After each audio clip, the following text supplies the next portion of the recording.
제가 최근에 읽은 책이 한 권 있는데요. 그 중에 하나가 트렌드 코리아 2022라는 책입니다.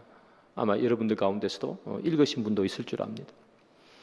이 트렌드 코리아 2022에는 어떤 내용이 기록되어 있는가 하면 2022년도 그때 우리나라는 어떠한 방향으로 흘러갈 것인가, 어떠한 트렌드가 우리 교회에, 우리 나라의 주류를 이루어서 그 흐름을 이끌어갈 것인가 하는 그런 내용이 기록되어 있어요.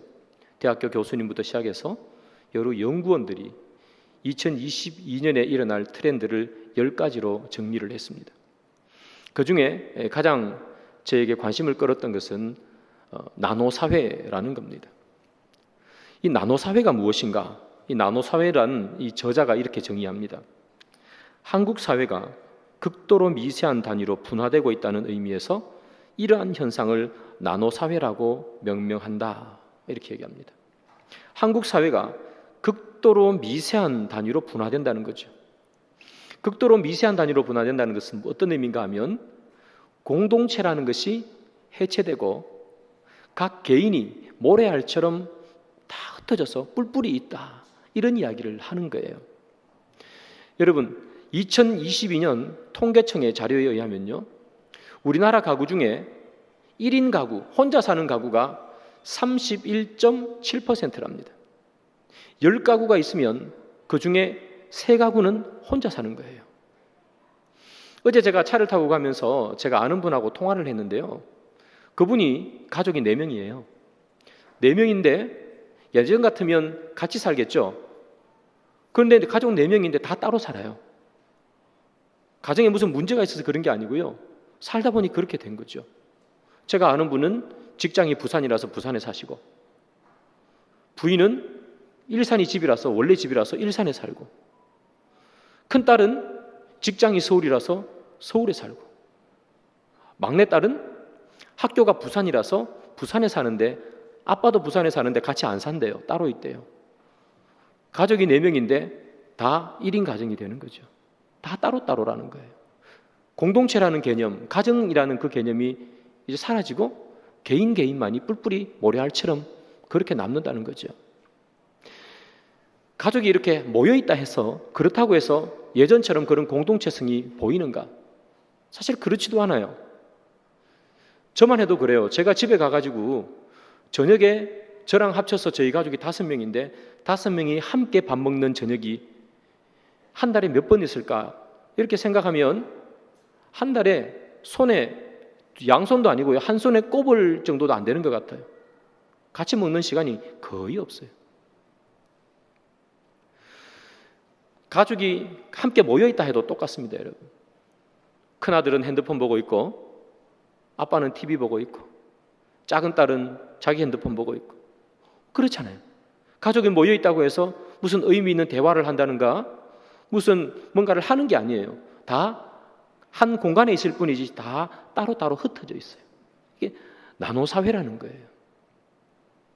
공동체가 해체되어 가고 있는데 또 어떤 방향에서 보면 공동체가 또 새로 생기기도 해요.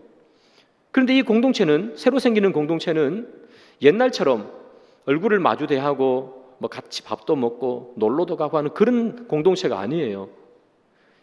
이 인터넷이라는 가상의 공간 속에서 맺어지는 공동체예요.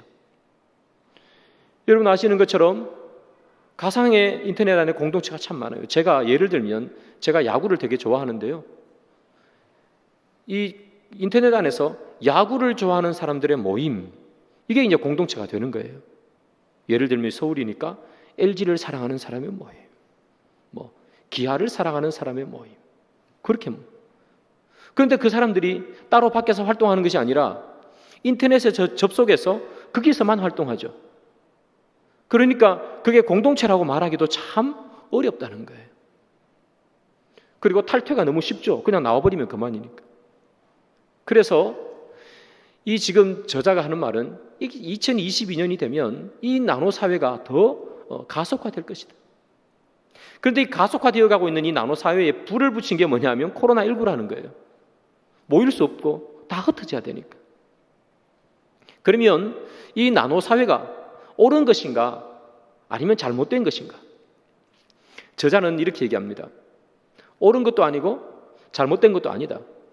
그것은 그냥 이 세계가 흘러가는 트렌드, 이 세계가 흘러가는 경향이 그렇다. 그걸 뭐라고 잘못이라고 또는 옳다고 이렇게 이야기할 수 있겠냐. 그렇게 얘기해요.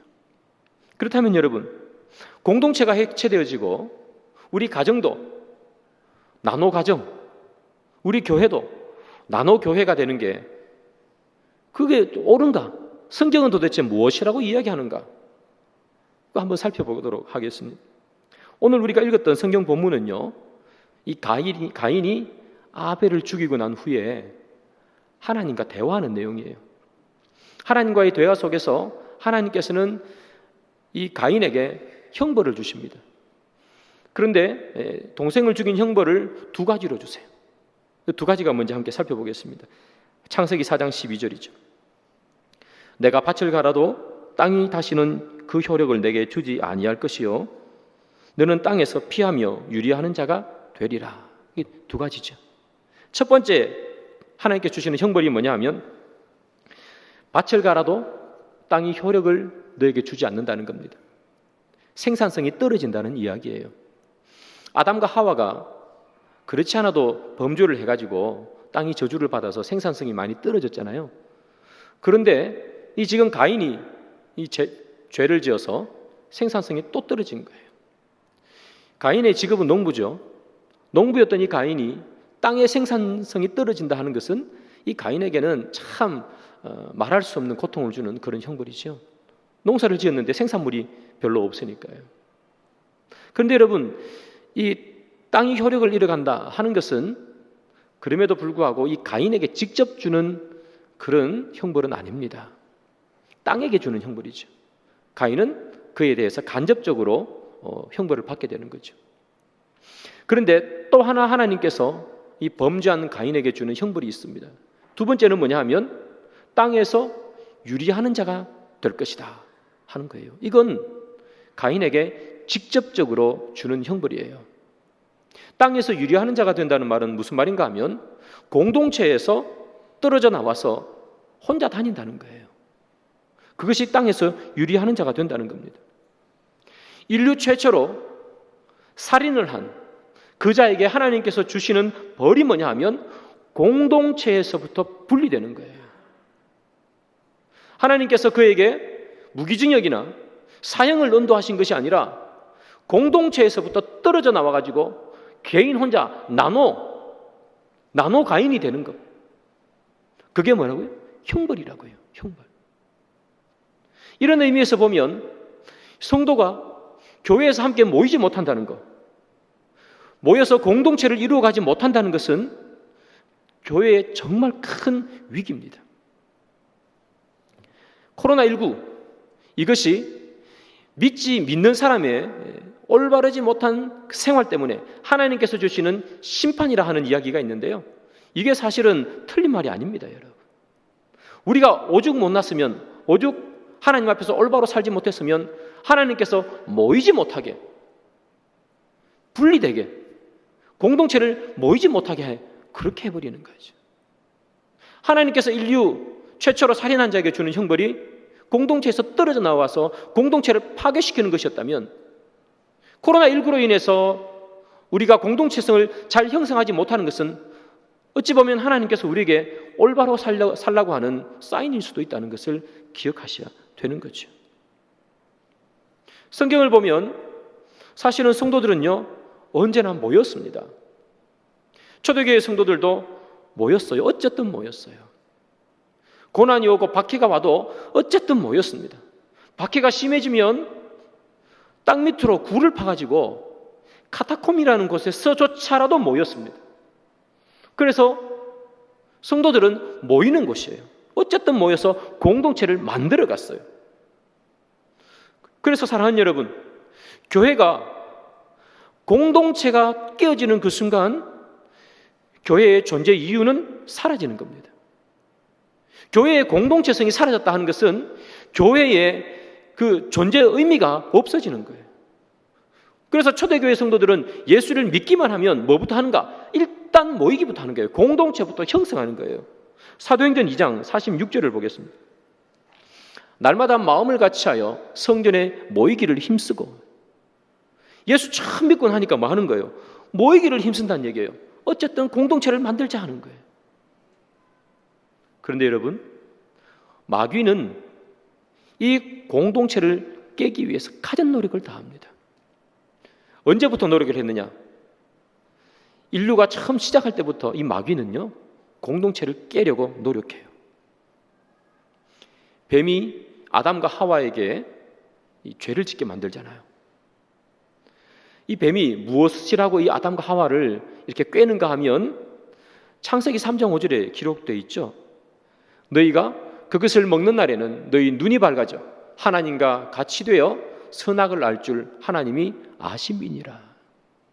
뱀이 무엇으로 깨는가 하면 이 선악을 알게 하는 이 선악과를 먹으라는 거예요.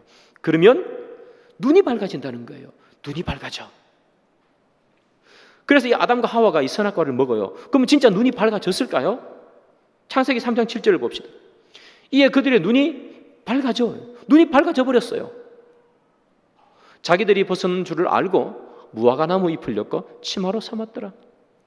눈이 밝아졌는데 하나님처럼 되기는커녕 눈이 밝아져서 벗은 줄 알고 부끄러워서 무화과나무 잎을 잎으로 치마를 해 입었다는 거죠.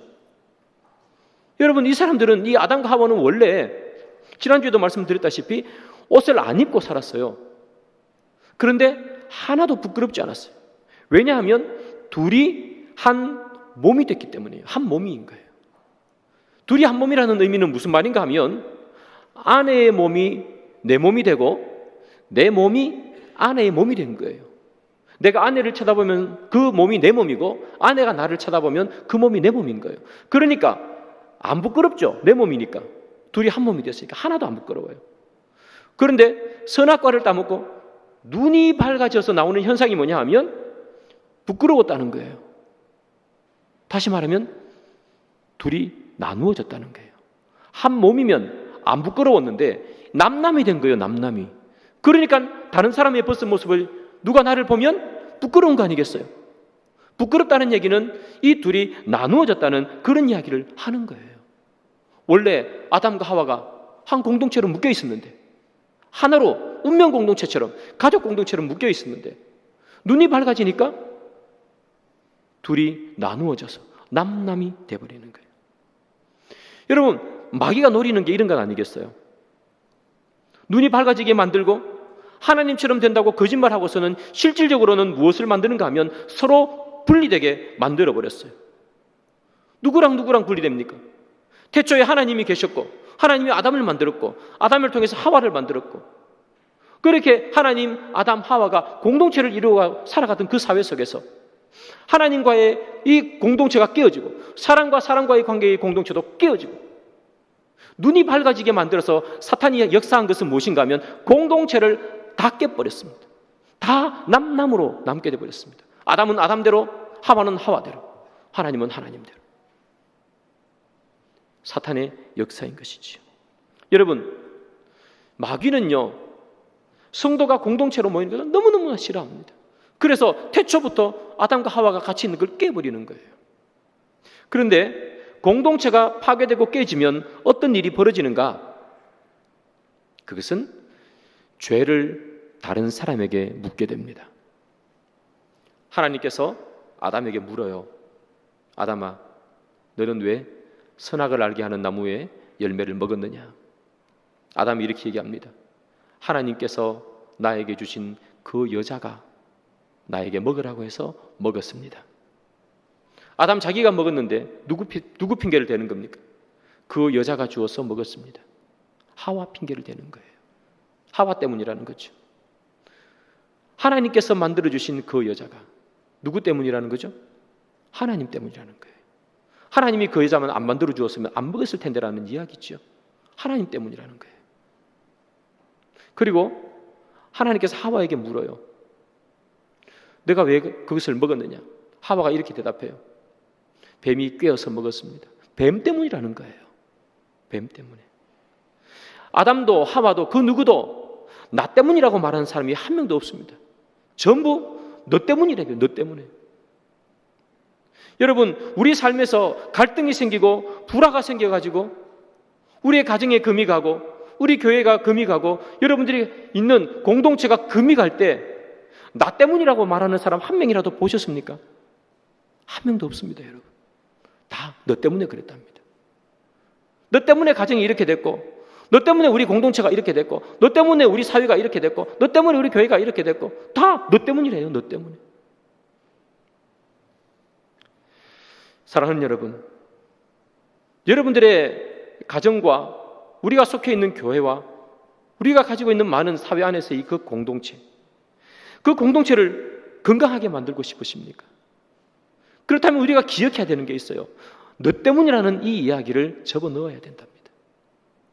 공동체가 어떻게 깨어지느냐? 너 때문에 하는 그 순간에 공동체는 금이 가기 시작하는 거예요. 정말 우리가 속한 어떤 공동체이든 공동체가 건강해지려면 너 때문이 아니라 나 때문이에요. 나 때문. 내가 부족해서, 내가 연약해서 이렇게 힘들어졌구나. 그렇게 이야기할 때 그 공동체는 다시 건강해지는 거예요. 사람들은 다 너 때문이라고 그럽니다. 그렇지 않습니까, 여러분? 여러분들도 다 너 때문이라고 그랬잖아요. 나 때문이라고 한 사람이 있습니까? 다 너 때문이에요. 그런데 모든 사람이 다 너 때문이라고 이야기할 때 너 때문이 아니고 그 너 때문이라는 것을 다 끌어안고 나 때문이라고 이야기한 한 사람이 있다는 얘기예요. 그분은 예수님이죠. 사람들이 다 죄를 지었습니다. 다 자기들의 잘못이지요. 그런데 예수님께서 뭐라고 얘기합니까? 그 모든 사람의 죄는 다 내 거야. 내가 지은 거야. 내 때문이야. 나에게서 기인했어. 십자가의 정신은 바로 그건 거죠. 나 때문이라는 정신이에요. 예수님께서 십자가의 정신, 나 때문이라는 정신으로 십자가에 달려 돌아가셨어요. 그렇게 해서 어떤 결과가 일어납니까? 예수 그리스도의 복음 앞에 모든 사람들이 다시 모이는 놀라운 은혜가 있잖아요. 사람들이 다 뿔뿔이 흩어졌어요. 너 때문에 아담과 하와가 깨져버렸습니다. 그런데 예수 그리스도의 복음 안에서 사람들이 다 복음 안에서 모이는 거예요. 그래서 사랑하는 여러분, 이 십자가의 정신이 우리 가운데 있어야 될 줄 믿습니다. 사랑하는 여러분, 여러분들의 가운데 여러분들의 삶 속에서 무엇인가 깨어지고 금가는 것이 있는데 자꾸 여러분들의 마음속에 너 때문에 이런 마음들이 드신다면 그것은 여러분 마귀의 장난이라는 것을 잊지 마셔야 합니다. 이 사탄이라는 단어가 가지고 있는 뜻이 몇 가지가 있어요. 그 중에 한 가지가 뭔지 아세요? 분리라는 뜻입니다. 사탄은 분리하는 자입니다. 너 때문에라는 말로 그 마음을 우리 마음속에 넣어서 분리시키는 자, 그것이 사탄인 거죠. 그래서 사랑하는 여러분, 우리 가운데서 너 때문이라는 말은 이제 우리가 하지 않기를 원합니다. 그것은 사탄이 하는 말입니다. 너 때문이 아니라 예수님의 십자가의 정신처럼 나 때문이라는 정신이 있을 때 여러분들의 가정도 우리의 교회도 여러분들이 섬기는 많은 크고 작은 공동체도 다 건강해질 수 있는 거죠. 가인이 공동체에서 쫓겨났습니다. 그런 벌을 받았습니다. 그런데 가인이 아무리 생각해도 이게 너무나 자기를 아프게 하는 그런 벌이라고 생각했어요. 그래서 하나님 앞에 호소합니다. 이 가인의 호소를 한번 들어보시기 바랍니다. 창세기 4장 14절입니다. 주께서 오늘 이 지면에서 나를 쫓아내시온즉 내가 주의 낯을 배웁지 못하리니 내가 땅에서 피하며 유리하는 자가 될지라 무릇 나를 만나는 자마다 나를 죽이겠나이다. 이렇게 얘기해요. 이 가인의 호소가 뭔지 아세요? 내가 땅에서 피하며 유리하는 자가 될지라. 하나님, 내가 땅에서 공동체에서 쫓겨나서 유리하는 자가 되는 거, 혼자 방황하고 다니는 거 너무 무섭습니다. 나를 만나는 자마다 나를 죽일까 봐 너무 무섭습니다. 그렇게 지금 가인이 하나님 앞에 호소하는 거예요. 큰 형벌이라고. 그런데 여러분, 이 가인의 호소를 잘 보시기 바랍니다. 하나님께서는 가인에게 형벌을 두 가지 줬습니다. 그렇죠? 하나는 밭을 갈아도 땅이 효력을 내지 않는 것, 또 하나는 땅에서 유리하는 것. 그런데 이 지금 가인이 너무 무겁습니다 하고 하나님 앞에 호소하는 건 하나밖에 없어요. 뭐밖에 없습니까? 땅에서 유리하는 거, 이게 너무나 무겁다고 호소하는 거예요. 땅이 밭을 갈아도 효력을 내지 못하는 것은 입에 뻥끗도 하지 않습니다. 이게 무엇을 의미하는가 하면요, 공동체에서 쫓겨나고 공동체가 파괴되면 땅이 효력을 내지 못하는 것, 즉 먹고 사는 것은 아무것도 아니라는 겁니다. 내가 있는 공동체에서 내가 홀로 떨어져 나오는 것, 내가 있는 공동체가 파괴되는 것, 이게 얼마나 큰데 먹고 사는 것이 대수냐 하는 그런 거예요. 여러분 그렇지 않습니까? 여러분들의 가정이 깨어졌는데 여러분 입에 밥이 넘어갈까요? 내 가정이 곧 깨어질 위기가 닥쳐 있는데 산의 진미를 갖다 준들 먹을 마음이 나겠습니까?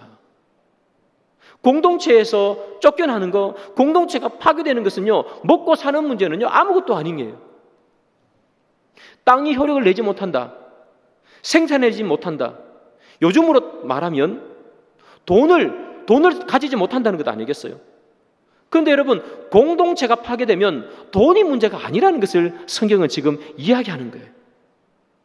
그래서 사랑하는 여러분, 여러분들 가운데서 돈 조금 더 벌려고 가정을 등한시하지 마세요. 여러분들의 가정이 다 깨어지고 금광을 난 다음에 돈 가지고 있으면 아무것도 아닌 거예요, 그게. 물론 직업의 특성상 그게 조절이 어려운 분들도 있을 수 있습니다.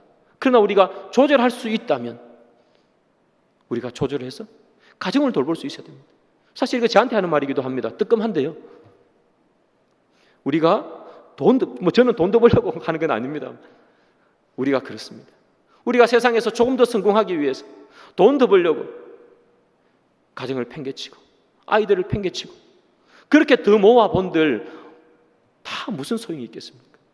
그렇게 해서 우리 가정이라는 공동체가 금이 가면 먹고 사는 거, 돈 모으는 것은 의미가 없다는 거예요. 그런데 여러분, 성경에서 우리가 먹고 사는 거 더 먹고 잘 먹고 살려고 돈 더 벌려고 가정을 희생시켜 가면서 그렇게 하는 그때 결과가 무엇인가 성경은 이야기하는데요, 그때 생겨나는 결과는 허무한 거래요. 허무밖에 없어요. 여러분, 가인이요 공동체에서 쫓겨났어요. 막 유리하면서 돌아다녔어요. 그런데 이 유리하면서 돌아다니는 게 너무 힘든 거죠.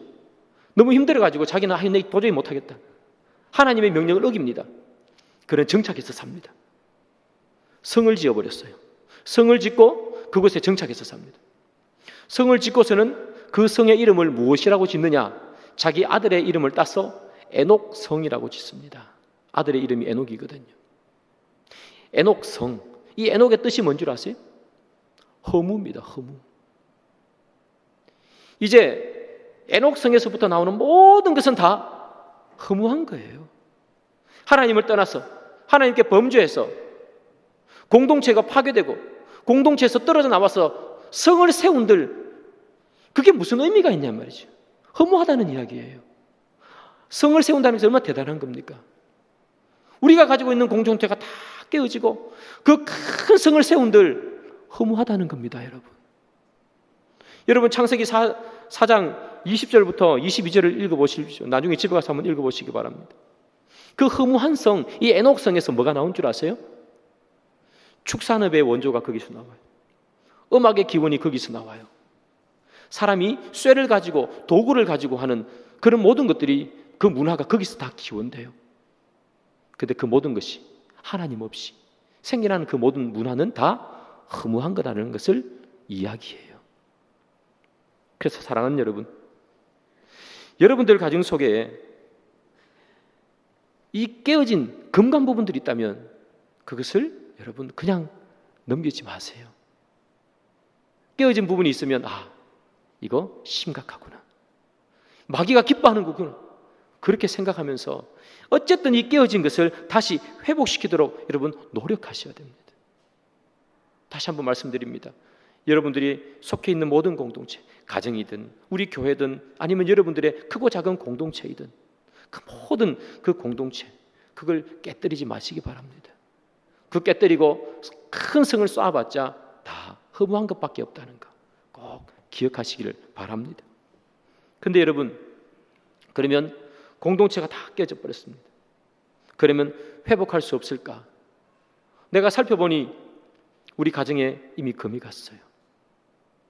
내가 살펴보니 내가 속해 있는 공동체에 많이 균열이 생겼습니다.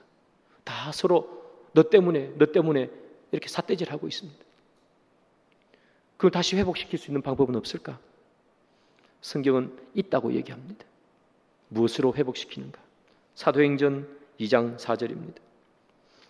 그들이 다 성령의 충만함을 받고 성령이 말하게 하심을 따라 다른 언어들로 말하기를 시작하니라. 여러분, 오순절날 성령이 충만하게 제자들에게 임했습니다.